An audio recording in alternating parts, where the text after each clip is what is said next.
വലിയ പ്രതിസന്ധിയിൽ അകപ്പെട്ടിരിക്കുകയാണ് ട്രംപും നെതന്യാഹു.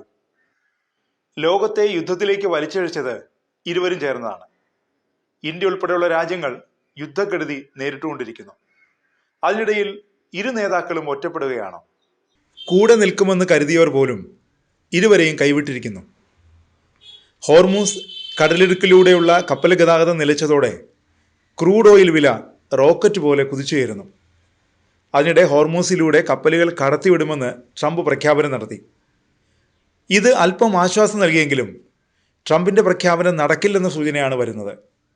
ഹോർമൂസ് കടലിടുക്കിൽ എണ്ണ ടാങ്കറുകൾക്ക് സുരക്ഷ നൽകാൻ യുദ്ധക്കപ്പലുകളെ അയക്കുമെന്നാണ് ട്രംപ് പ്രഖ്യാപിച്ചത്.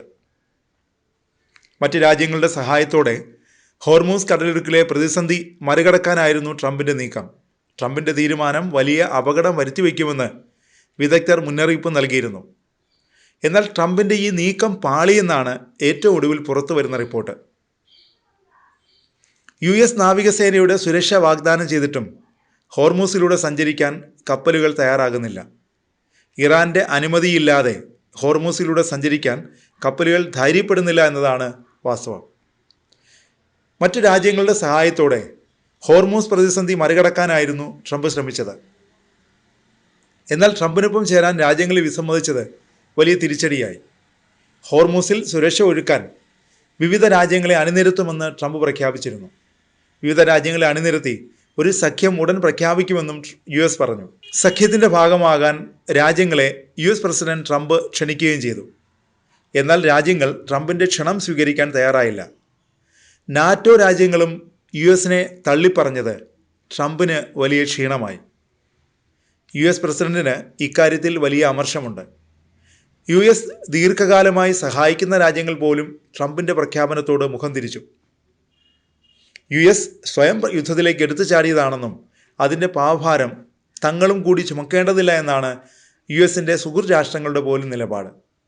അതിനിടെ ട്രംപ് സഖ്യരാജ്യങ്ങൾക്കെതിരെ ഭീഷണി മുഴക്കി. ഹോർമൂസ് കടലിടുക്ക് സുരക്ഷിതമാക്കാൻ സഖ്യകക്ഷികൾ US പിന്തുണയ്ക്കുന്നില്ലെങ്കിൽ സഖ്യത്തിൻ്റെ ഭാവി വളരെ മോശമായിരിക്കുമെന്നാണ് ട്രംപ് മുന്നറിയിപ്പ് നൽകിയിരിക്കുന്നത്. നിസ്സഹകരിച്ചാൽ നാറ്റോയുടെ ഭാവിയെപ്പോലും അത് പ്രതികൂലമായി ബാധിക്കുമെന്നും ട്രംപ് ഭീഷണി മുഴക്കി. കഴിഞ്ഞ കാലങ്ങളിൽ നാറ്റോ രാജ്യങ്ങളെ ട്രംപ് വളരെയധികം ദ്രോഹിച്ചിട്ടുണ്ട്. താരിഫുകൾ, ഭീഷണികൾ എന്നിങ്ങനെ നിരവധി ദ്രോഹങ്ങൾ നാറ്റോ രാജ്യങ്ങൾക്ക് നേരെ ട്രംപ് പ്രയോഗിച്ചു. ആ ട്രംപ് തന്നെയാണിപ്പോൾ നാറ്റോ രാജ്യങ്ങളുടെ സഹായം തേടിയിരിക്കുന്നത്. ഈ യുദ്ധത്തിന് നാറ്റോയുമായി യാതൊരു ബന്ധവുമില്ല.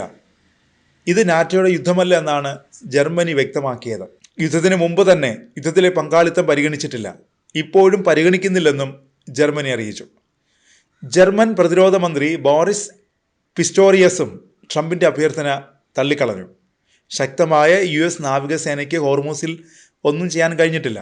ഈ സാഹചര്യത്തിൽ ഹോർമൂസിൽ യൂറോപ്യൻ രാജ്യങ്ങൾക്ക് എന്ത് ചെയ്യാൻ കഴിയുമെന്നാണ് ജർമ്മൻ പ്രതിരോധ മന്ത്രി പറഞ്ഞത്.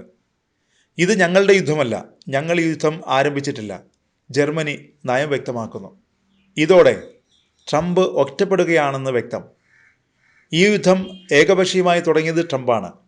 ട്രംപിൻ്റെ പാവഭാരം ഏറ്റെടുക്കാൻ നാറ്റോ രാജ്യങ്ങൾ തയ്യാറുമല്ല.